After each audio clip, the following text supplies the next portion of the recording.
It is an absolute scene on Halloween. The crowds, the costumes, the chaos.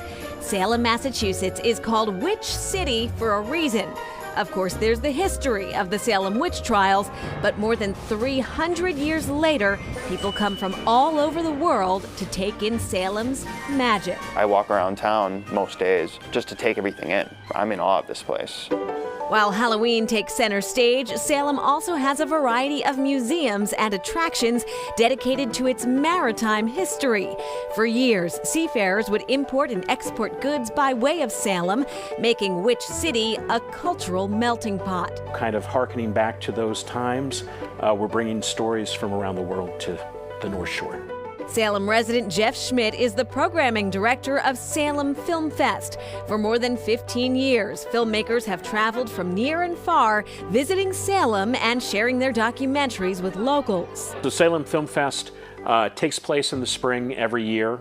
It's really just an amazing opportunity if you're curious about your world to come out and learn about far-off lands.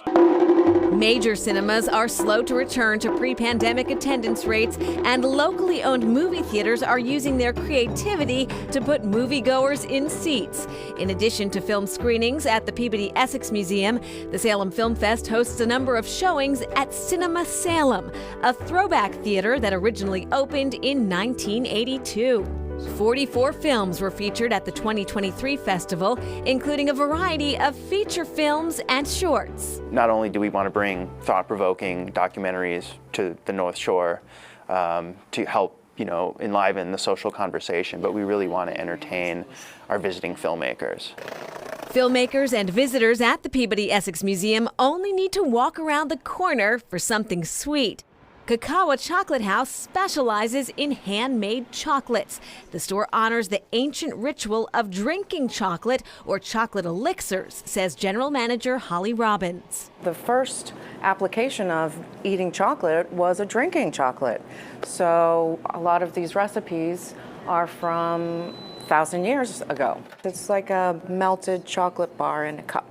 There are only 4 Kakawa shops in the United States, 3 in Santa Fe, New Mexico, and 1 in, you guessed it, Salem, Massachusetts. They wanted also to come to another art community. They wanted to be part of a community outside of Santa Fe so that people could understand.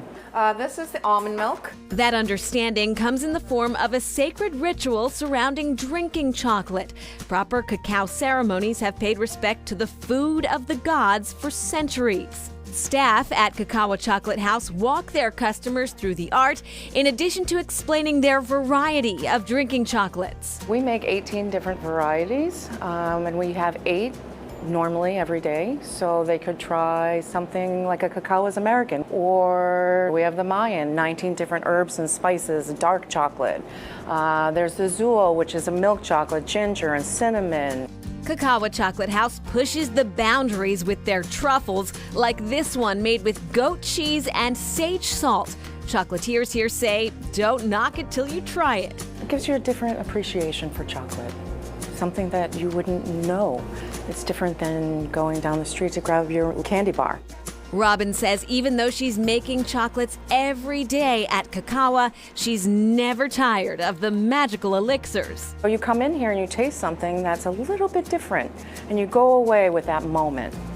Step away from the hustle and bustle of Salem's main drag and find Chez Casa, Chef Keenan Langlois' upscale sandwich shop.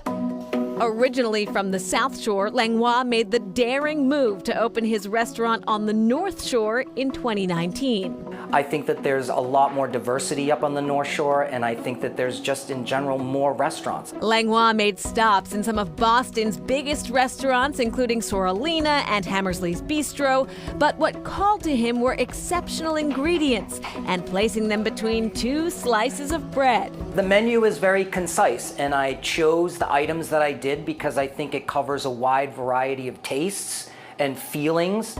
The Chez Casa homemade meatball sandwich is just the ticket on a chilly day, but warmer days just might call for the La Tuna sandwich with seared ahi tuna and sweet pepper relish. We make delicious food here. We put all of our energy and experience and love into it.